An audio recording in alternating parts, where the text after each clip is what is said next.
Bien. Bueno, primero consultarles si tienen alguna duda, alguna consulta con lo que hemos visto hasta ahora.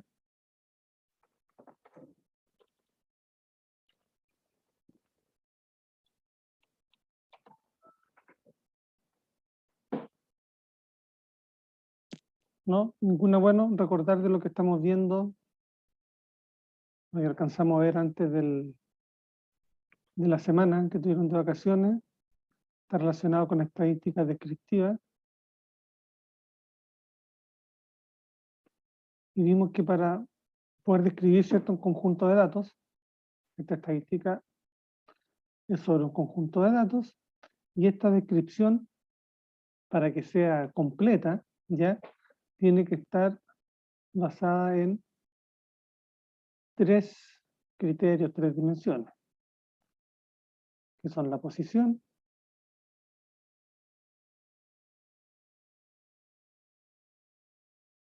la dispersión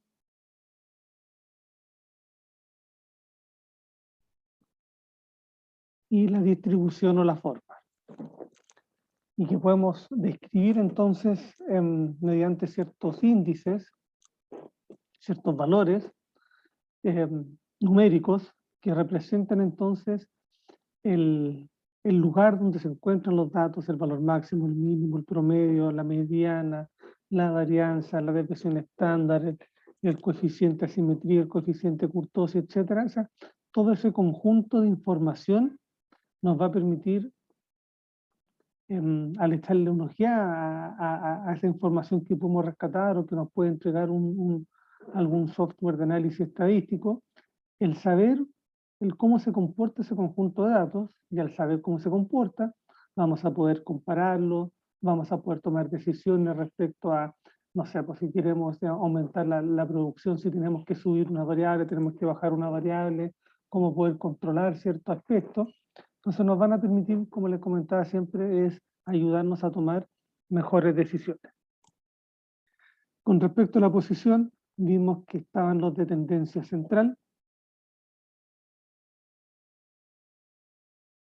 donde está la media o el promedio, la mediana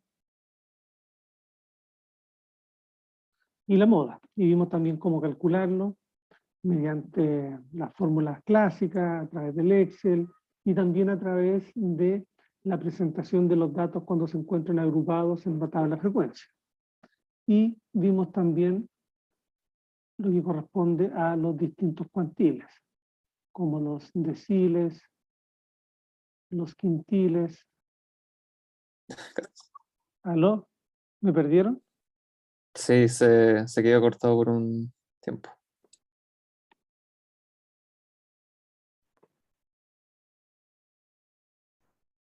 Ya. O sea, hasta moda se veía Hasta la moda antes. se veía O bien, sea, perfecto. hasta mediana se veía bien. Lo de Ya, moda para abajo no. de ahí no. Bueno, le estaba comentando entonces son los distintos indicadores que vimos en la clase pasada, de tendencia central agrupado en lo que es la media, la mediana y la moda, y en los cuantiles lo que son los cuartiles, quintiles, deciles, percentiles, que es dividir el grupo en partes iguales, y esto nos dan una idea de dónde se encuentran los datos, ¿ya? Dónde están principalmente los de tendencia central, y cómo calcularlo mediante las fórmulas para datos dispersos, mediante el uso del Excel y también mediante la estimación para los datos agrupados cuando se encuentran en una tabla de frecuencia. Entonces lo que vamos a ver en la clase de hoy va a ser completar un poco este cuadro y ver lo que son los índices de dispersión y también aquellos que son de distribución, para completar la imagen global y macro que debemos tener del conjunto de datos para poder describirlos correctamente, ¿ya? Es un error solamente quedarnos con uno de estos índices. Muchas veces el promedio lo sobreusamos, ¿ya?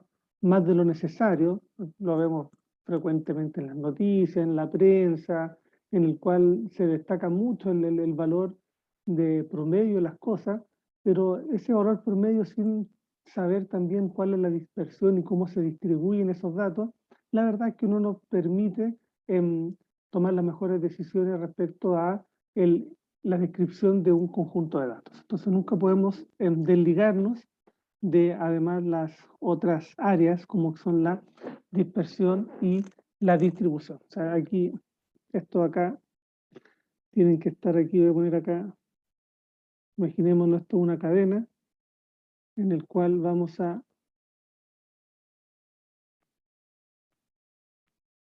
encadenar todo este conjunto para poder describir adecuadamente un conjunto de datos.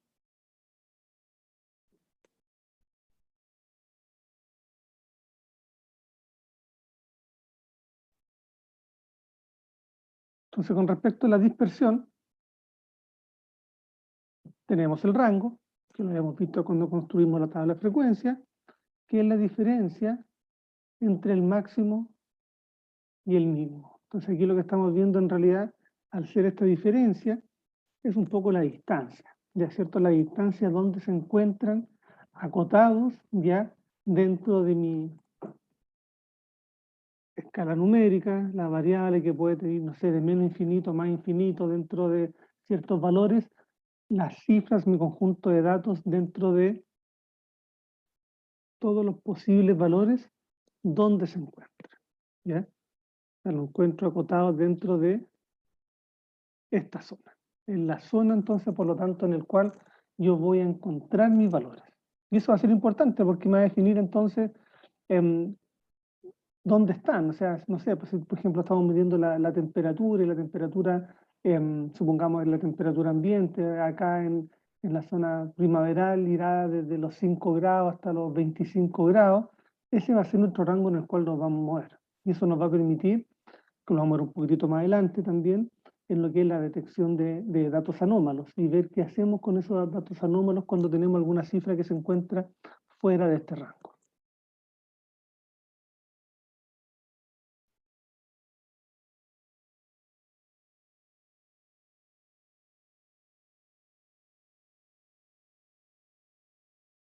Otro índice de medición de la dispersión es el rango intercuartil, que por sus siglas en inglés vamos a ponerle IQR, Interquartile Range, y que viene a ser la diferencia entre el percentil 75 menos el percentil 25, que es lo mismo que la diferencia entre el tercer cuartil y el primer cuartil. Entonces ahora tenemos, imaginemos nuestro conjunto de datos, donde tenemos el valor mínimo, tenemos el valor máximo, en algún lugar de aquí, supongamos que acá está la mediana, y acá entonces tenemos la separación de datos en el primer cuartil y el tercer cuartil. La mediana corresponde al segundo cuartil, o también corresponde aquí al percentil 25, al percentil 50 y al percentil 75. Entonces tenemos que el rango intercuartil va a corresponder a lo que es, en este caso, la distancia, ¿cierto? El valor comprendido entre el primer cuartil y el tercer cuartil. Y es un valor que al utilizar la posición, ya más que en el caso del promedio algo, nos puede significar un tipo de medición más robusta. Y tenemos acá de que al estar comprendido dentro de estos cuartiles, encontramos el 50% de todos los datos.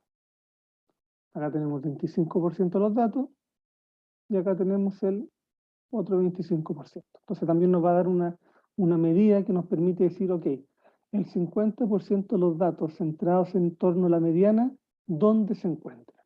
Y eso corresponde entonces al rango intercuartil.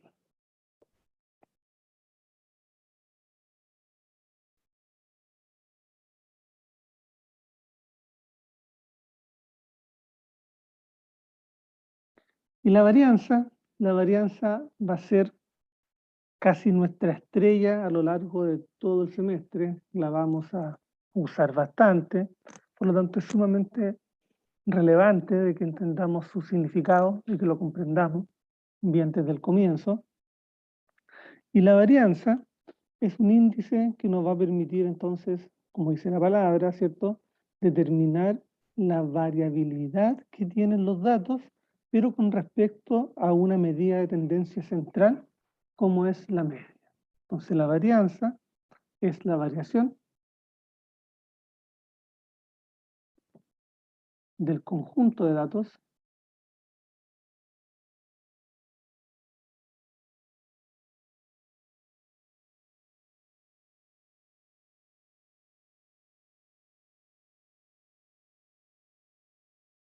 respecto al promedio. Y la vamos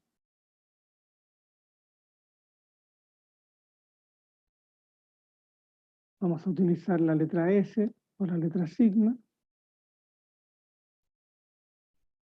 para identificarla. Entonces la varianza va a ser la sumatoria de cada valor con respecto al promedio elevado al cuadrado partido por la cantidad total de datos, en el caso que estemos trabajando con poblaciones, y va a ser la sumatoria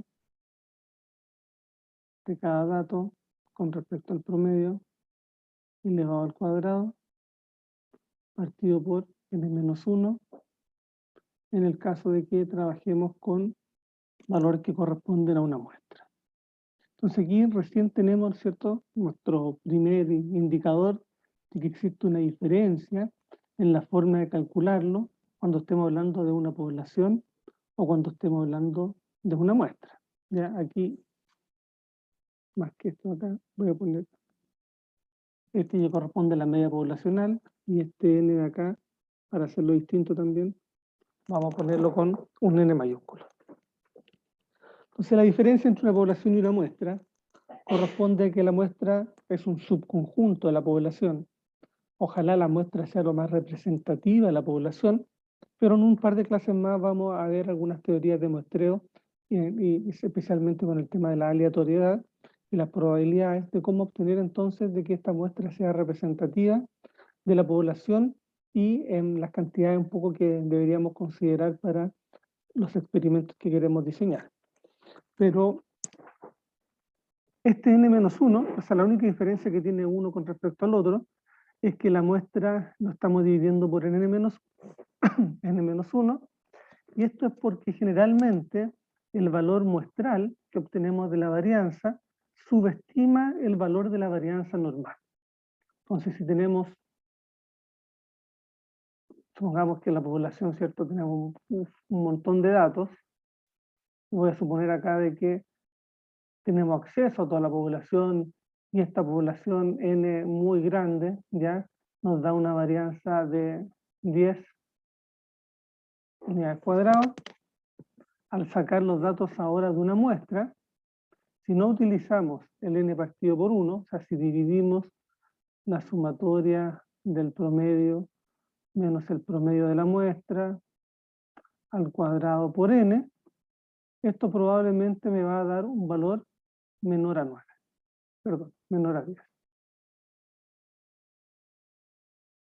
Con la fórmula en la cual está calculada.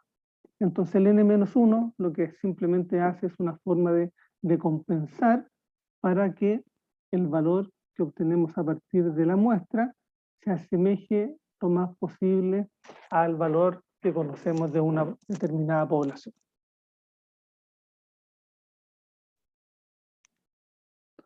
Para entender bien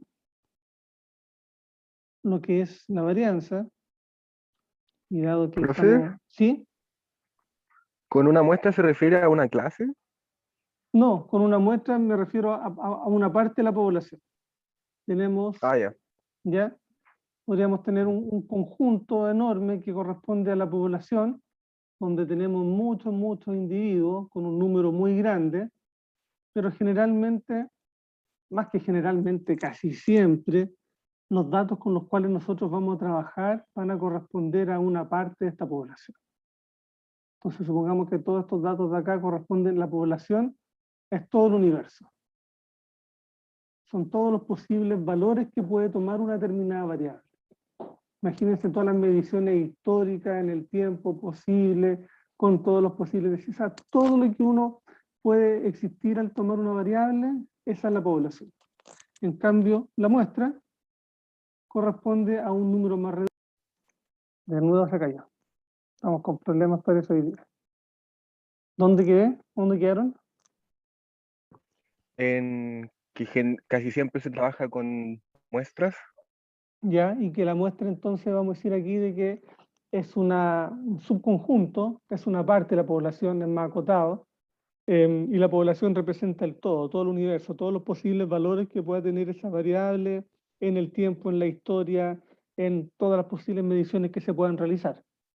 Por lo tanto, la población, casi nunca vamos a trabajar con datos poblacionales, porque eso significaría tener acceso a todos los posibles datos, y se trabajan con muestras que son representativas de dicha población, pero en menor cantidad, lo cual nos permite, al asumir cierta representatividad, de que son los bastante útiles como para poder estimar los parámetros poblacionales, que es parte de lo que vamos a ver a continuación cuando hagamos inferencia estadística, o sea, cómo a partir de los valores que nosotros conseguimos y medimos para las muestras, poder estimar dónde se van a encontrar esos parámetros poblacionales.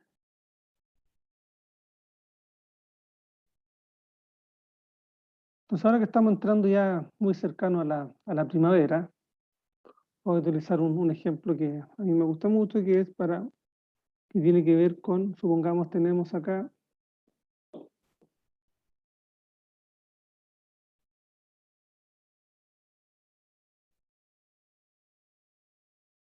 un conjunto de flores,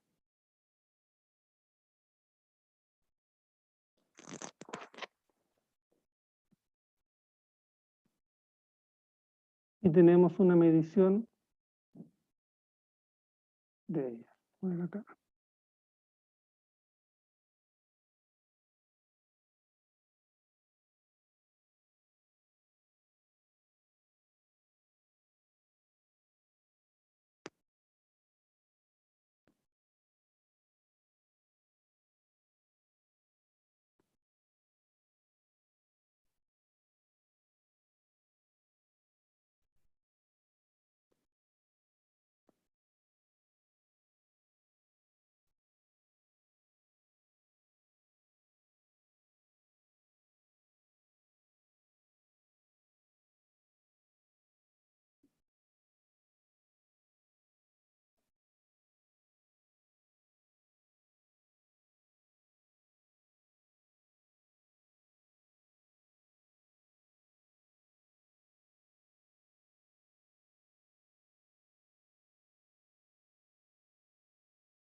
Ya, tenemos entonces distintas flores, en el cual podemos decir de que, a ver, la primera mide aproximadamente 9 centímetros de alto, esta mide aproximadamente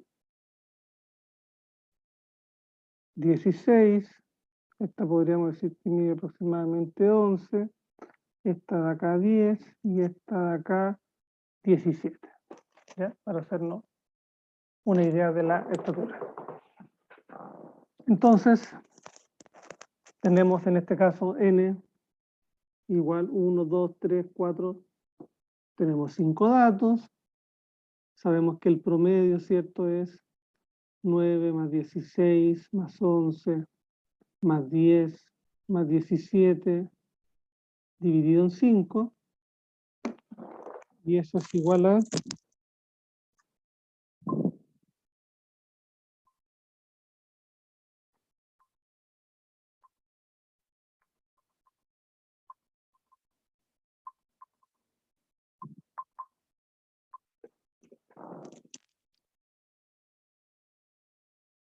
63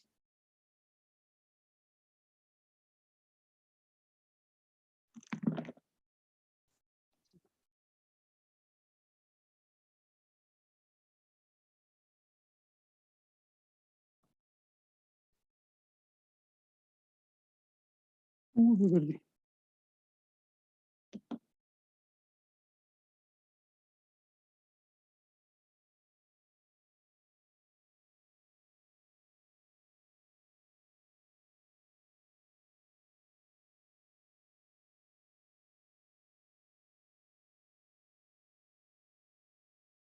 Me perdí. Ahí está.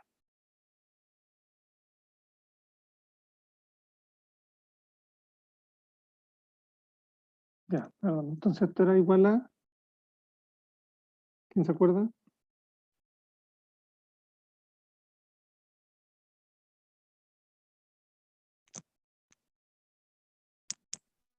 ¿Cuánto es el promedio?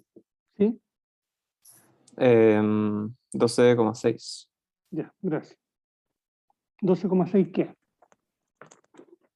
centímetros. Centímetros. Gracias. Entonces la varianza, lo que viene a decir entonces, con respecto, en este caso, a los 5 datos que tenemos, es, entonces voy a poner aquí 12,6, y este 12,6 debiera estar ahí, 12, 13, más o menos por ahí.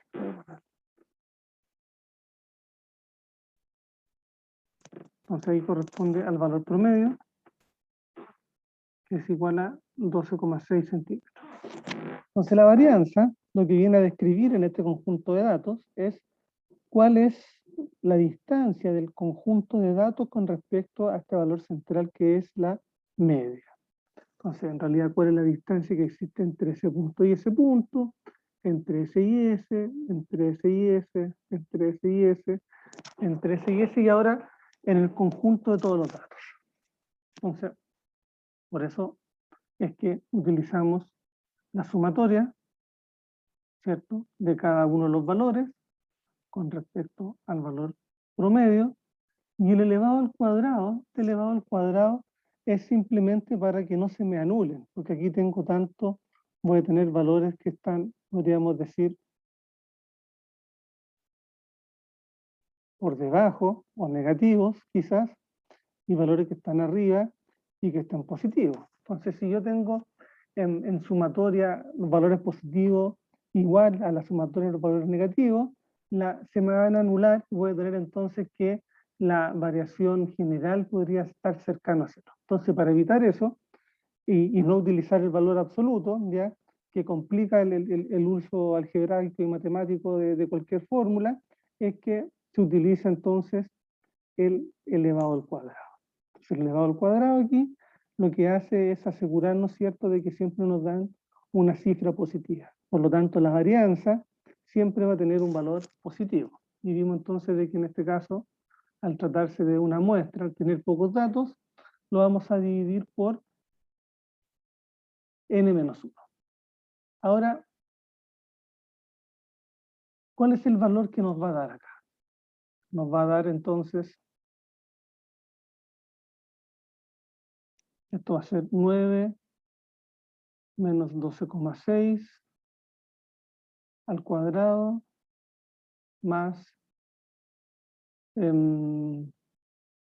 16 menos 12,6 al cuadrado más 11 menos 12,6 al cuadrado más 10 menos 12,6 al cuadrado más 17 menos 12,6 al cuadrado, y todo eso dividido en 4. Y eso nos va a dar un valor, ¿ya? En este caso, irrelevante el valor que nos da, supongamos que nos da aquí una cifra. ¿Qué unidades tiene esta cifra? Profe, ¿por qué usó el con n-1 si tomó todos los datos que estaban ahí disponibles? Porque si bien estos son todos los datos que yo tengo disponibles, no son todos los datos que podría tener. Por lo tanto, cuando trabajamos con datos con un n pequeño, ¿ya? Y cuando hablo pequeño generalmente es menor a 30 o menor a 100, ¿ya? El sesgo que pueda obtener con trabajar con pocos datos no generalmente me va a representar mucho el valor que yo podría obtener a partir de todos los posibles datos que pueda obtener. Por lo tanto, siempre, si trabajo con pocos valores, voy a trabajar con una muestra de eso. No existen poblaciones pequeñas, dado que se trata de una variable, y supongamos que esto va entre un rango, supongamos que el mínimo que podría obtener aquí, aunque no lo tengo acá, supongamos que una flor de 8 centímetros, y lo máximo que podría tener es una flor de 21 centímetros, pero entre 8 y 21 tengo infinitas posibilidades, que son los Ya, posibles vale. valores que podría tomar esa variable. Ya, entonces, Gracias, profe. ya. Entonces, si bien estoy trabajando en este caso con todo, de los 5 no estoy tomando 2 ni 3 para calcularlo, 5 o los valores cuando estoy trabajando con menos de 100 o menos de 30, sigue siendo un valor pequeño, ¿ya? Para calcular el valor con cierta certeza, podríamos decirlo. Entonces aquí tenemos una determinada cifra. Pongámosla aquí. ¿Cuáles son las unidades de esta varianza?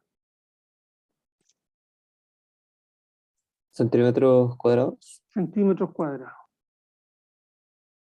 ¿Y qué es lo que es centímetros cuadrados?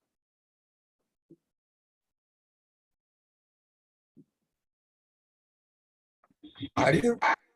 Área, ¿cierto? Centímetros cuadrados es longitud por longitud, y esto entonces es el área, o es una superficie.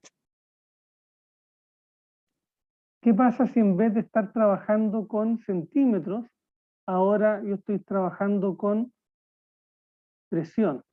Y me da entonces la varianza igual a un cierto valor en atmósferas cuadradas. Ahora, ¿qué es atmósferas cuadradas?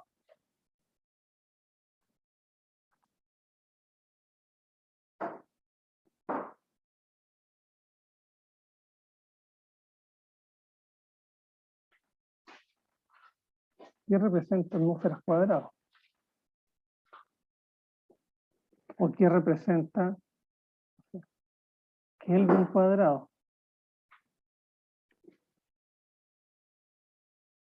¿O qué representa kilos cuadrados? Entonces, claro, podemos llevarnos a una equivocación porque efectivamente los centímetros cuadrados representan área, es algo, pero ¿qué es la presión al cuadrado, o la temperatura al cuadrado, o la masa al cuadrado? No, no son nada. O no son nada que nos pueden ligar, ¿cierto?, asociar a la variable que nosotros estamos estudiando. Entonces, si bien la varianza ya nos permite tener un valor que nos dice cuál es la distancia en promedio de todos los valores de nuestro conjunto con respecto al valor central de la media, no es una cifra, un indicador ya que nos permita realizar ciertas comparaciones y nos permita agregar o restar al valor o a otros indicadores, por este caso en el cual tenemos estos datos al cuadrado. Por lo tanto, dado que esta cosa al cuadrado no tiene una mayor utilidad,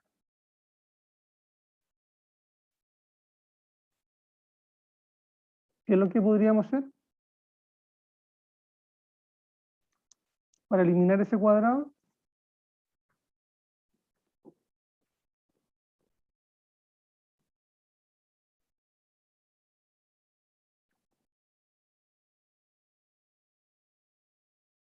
¿Cómo podemos eliminar un cuadrado matemáticamente?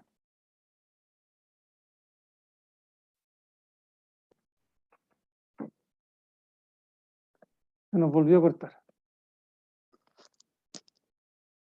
Bueno, estaba aquí, entonces esta cifra al cuadrado, en este caso, el valor de la varianza es centímetro al cuadrado, no tiene una mayor utilidad. ¿Cómo podemos entonces eliminar este cuadrado matemáticamente?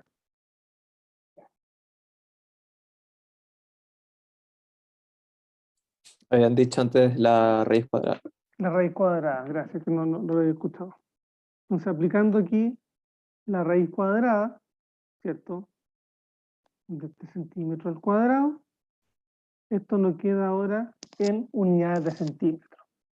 Y el centímetro es la misma unidad de ingeniería en el cual estamos trabajando con nuestra variable.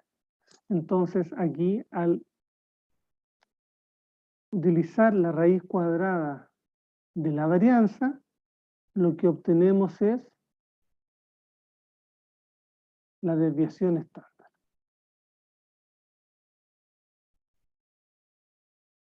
Ese en el caso de la muestra y sigma en el caso de la varianza.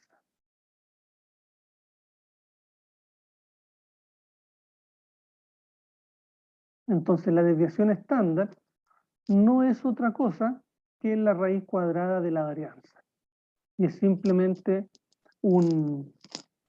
podríamos decir, un artilugio matemático para que nos permita trabajar ahora en lo que son las mismas unidades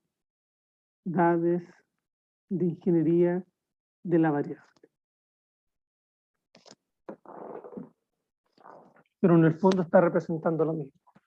Lo que sí ahora vamos a poder utilizar la desviación estándar para describir ya en las mismas unidades el comportamiento de una determinada población o muestra. ¿Dudas? ¿Consultas?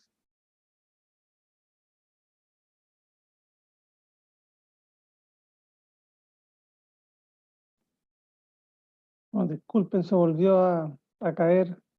Espero que sea la última vez. Ya ha estado súper inestable el internet. Bueno, entonces la desviación estándar, como les estaba contando, es un artilugio matemático en realidad que nos permite traspasar la varianza ya a unidades que nos sirvan, que podamos trabajar en las mismas unidades de ingeniería en el cual está la variable. Vimos cómo calcularlo en el caso de la población dividiendo por n, y en el caso de la muestra dividiendo por n-1, y en el caso, ¿cierto?, cuando estemos trabajando con datos agrupados, ¿cierto?, una tabla de frecuencia, como hemos visto, la forma de calcular esta varianza va a ser como la sumatoria de las frecuencias multiplicado por la marca de clase menos el promedio elevado al cuadrado partido por n-1. Entonces la frecuencia absoluta vimos que es la cantidad de veces que se repite cierta clase. La marca de clase corresponde al valor promedio de cada clase cuando tenemos un determinado intervalo. Por ejemplo, si tenemos aquí una clase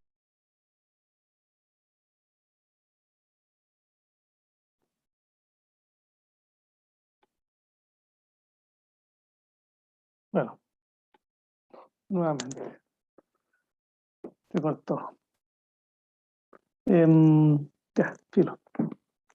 Tenemos entonces que para los datos agrupados tenemos de que para poder calcularla, cuando utilizamos todas las frecuencias, ya tenemos nuestras clases y vamos a utilizar ahora la marca de clase. La marca de clase es el promedio ya de cada intervalo y nos va a ser como el representante de cada uno, que para poder, aquí este es un signo menos, ¿ya?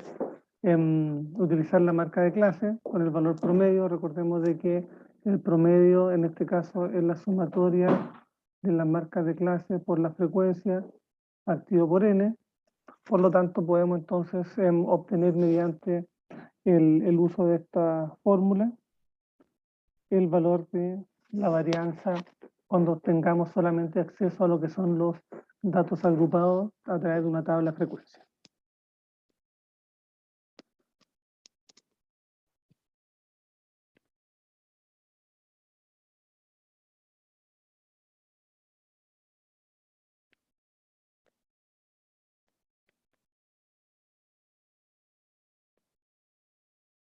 Y para cerrar, la tercera grande área, ya la tercera dimensión relacionada con la descripción de los datos, necesitamos conocer la distribución, ¿ya? y la forma que tiene la variable. Entonces, una forma fácil de conocer la distribución es a través de los histogramas.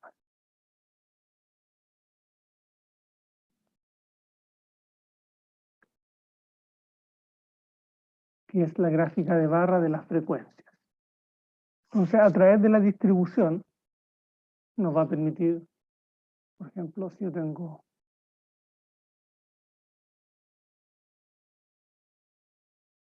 algo así,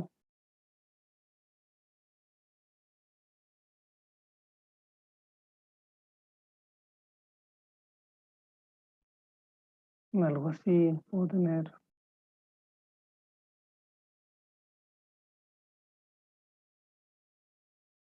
algo así. Tengo distintos tipos de distribuciones que vienen a representar la forma en la cual se organizan los datos, ya cómo se organizan los datos ahora en su conjunto. Entonces, determinar de que estos datos, aquí los tengo ordenados, ¿cierto?, en una escala numérica, podríamos ir de menos infinito a más infinito cada uno, o dentro en una escala ascendente.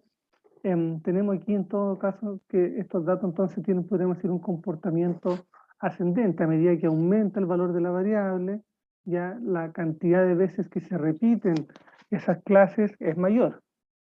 Acá tengo un comportamiento que podríamos decir que es simétrico, ¿ya?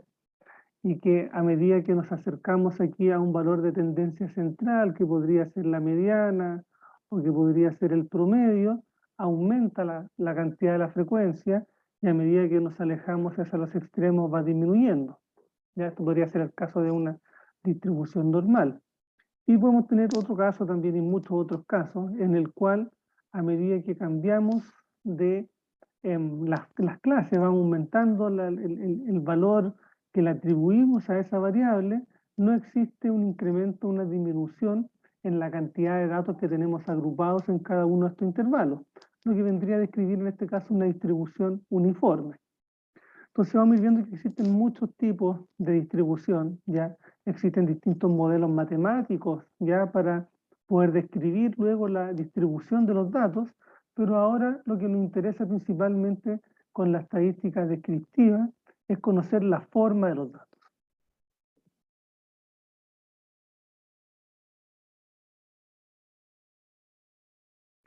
Y esta forma de los datos nos interesa conocer cuál es su comportamiento, podríamos decir, vertical, y cuál es su comportamiento horizontal. Entonces, con respecto al comportamiento vertical, tenemos la kurtosis, ¿ya?, que viene a representar el apuntamiento de una distribución en comparación a lo que es una distribución normal. Entonces, aquí podemos asumir de que la distribución normal, o la campana de Gauss, tiene un comportamiento uniforme no simétrico, con respecto a la media, y que da que la media es igual a la mediana, y que tenemos el 50% de los datos para uno y el 50% de los datos para otro, y el índice de kurtosis nos va a permitir entonces determinar si es que los datos tienen un comportamiento más aplanado o si es que tienen un comportamiento más estirado, ya más apuntalado de lo que correspondería a una distribución normal. Entonces, para poder calcularlo, lo podemos trabajar también con el Excel. Existe la función kurtosis, y lo que está en realidad haciendo el Excel es aplicar la siguiente fórmula.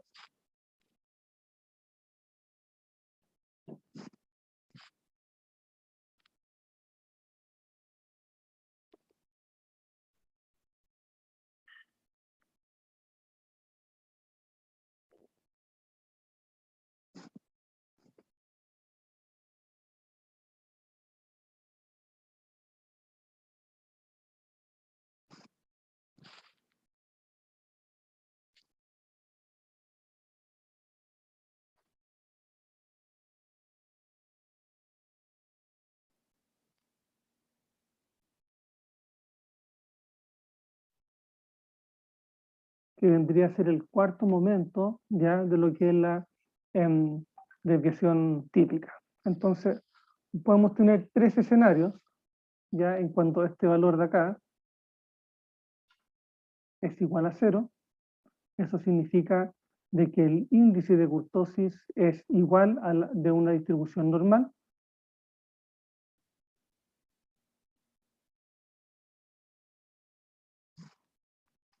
Y esto entonces decimos que tiene una distribución mesocúrtica, puede ser menor a 0,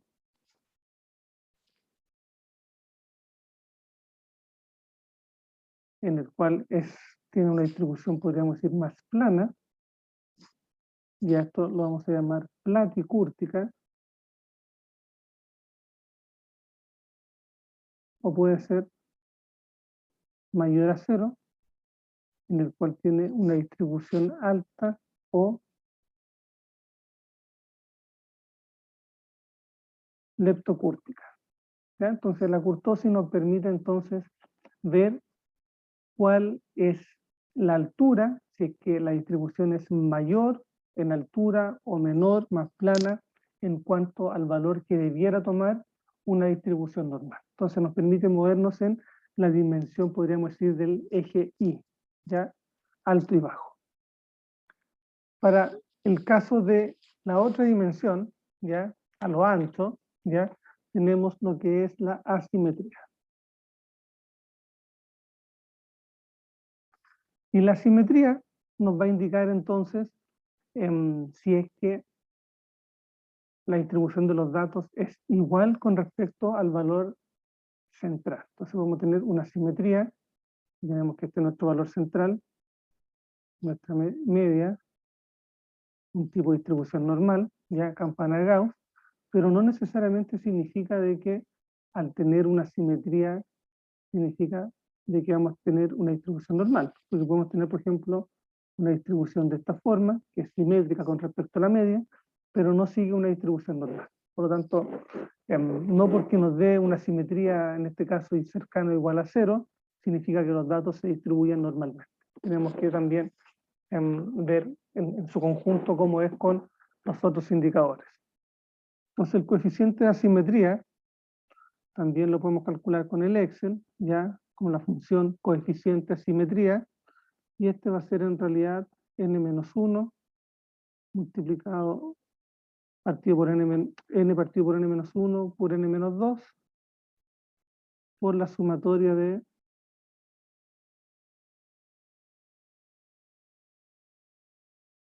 los puntos con respecto al promedio partido por la varianza, perdón, aquí no al cuadrado sino que es al cubo, que vendría a ser el tercer momento de la desviación estándar. Entonces aquí tenemos igual a 0, significa que es no simétrico, es simétrico. Si es mayor a 0, significa de que tiene la siguiente forma, que podríamos decir que está cargado, tiene una simetría hacia la derecha. Y cuando es menor a 0, tenemos entonces ahora que los datos tienen una asimetría hacia la izquierda. Ya hacia la derecha o hacia la izquierda es hacia el lugar donde apuntan las colas. ¿Ya? Las colas. Entonces, por dar algunos ejemplos de estos dos tipos de distribuciones, ya tenemos como por ejemplo, ¿qué ejemplo me podrían dar para el caso de una distribución asimétrica hacia la derecha? O una de una distribución asimétrica hacia la izquierda.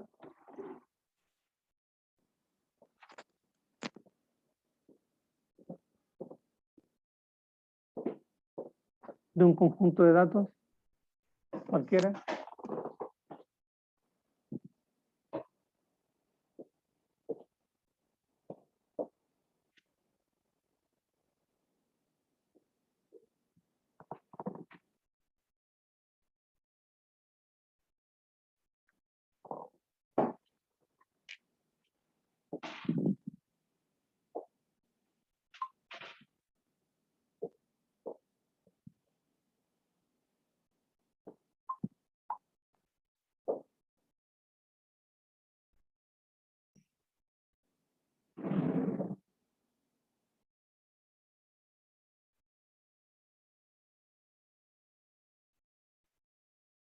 ¿Algún ejemplo? Por ejemplo, los sueldos, los salarios de las personas. ¿Qué tipo de distribución creen ustedes que tiene?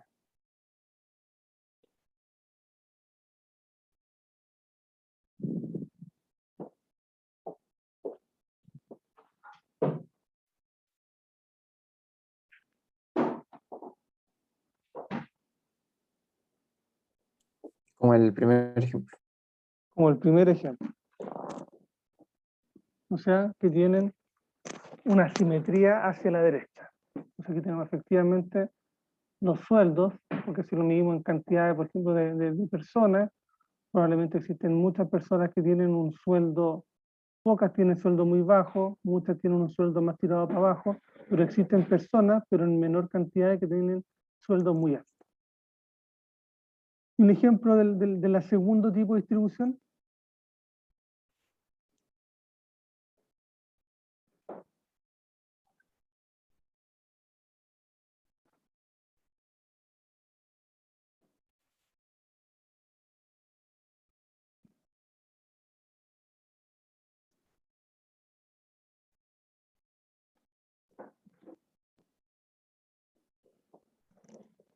Voy a poner acá los tiempos de falla.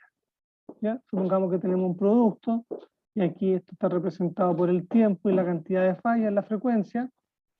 Entonces tenemos de que cuando falla ese producto es poco probable de que fallen al inicio de su vida útil, pero a medida que va pasando y transcurriendo el tiempo, la probabilidad de que falle va a ir aumentando. Entonces, aquí como lo acabo de escribir también, las distribuciones no solamente nos van a permitir ver la forma en la cual se distribuyen los datos, pero a futuro también va a ser una herramienta sumamente útil para describirnos cuáles son las chances, ¿ya? O las probabilidades de encontrar determinado valor si es que conocemos su distribución. Y la distribución la podemos caracterizar, ¿ya? Utilizando además como complemento los indicadores de posición y también los de dispersión. Entonces, para resumir lo que es la clase de hoy, un poquito interrumpida ya por la conexión, tiene que ver con que nunca podemos dejar de lado ya lo que es la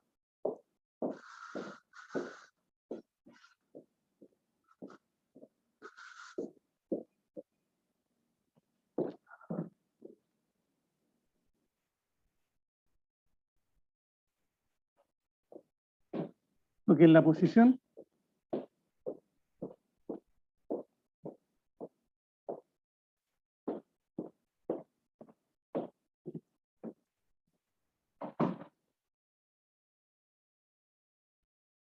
la dispersión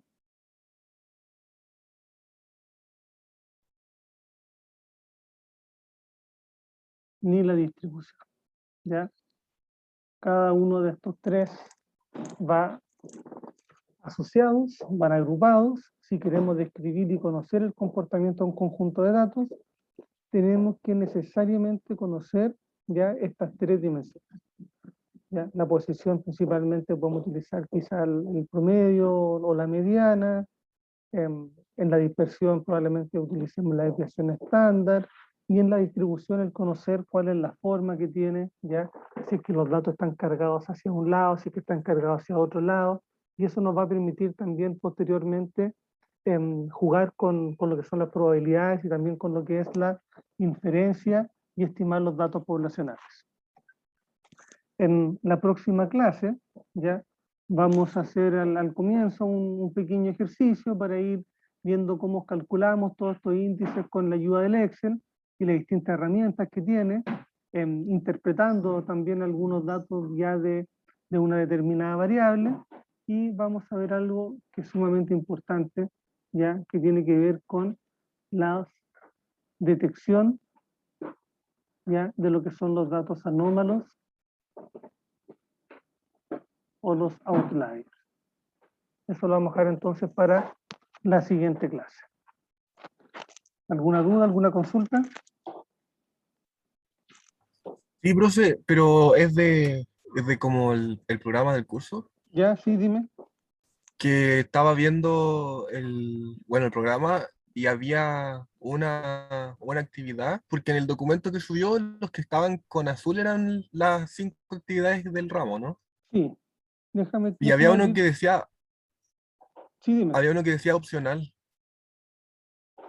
No, no, espera. Lo que hice opcional era, yo puse ahí un poco espera, déjame abrirlo.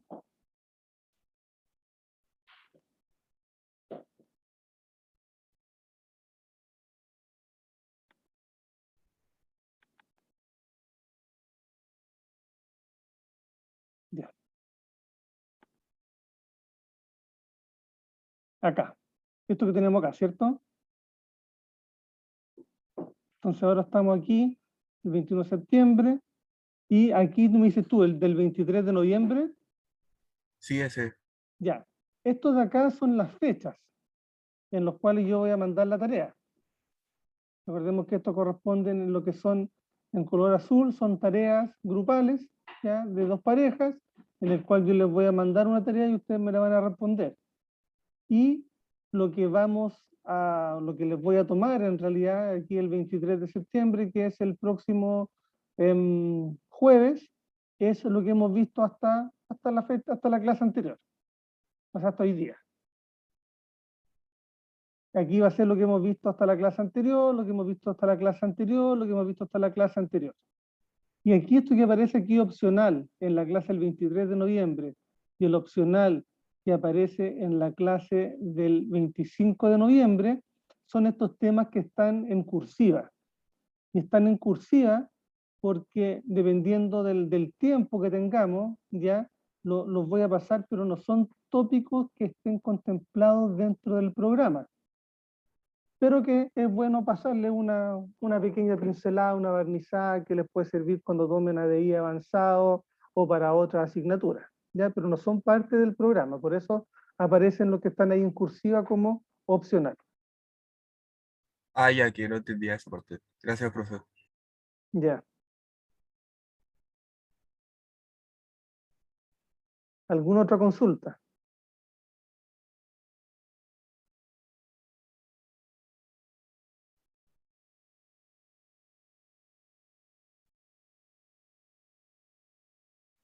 ¿No? Nos vemos entonces el próximo jueves. Que tengan un buen día. Chao, chao. Chao, profe. Chao, profe. Chao. Chao, profe.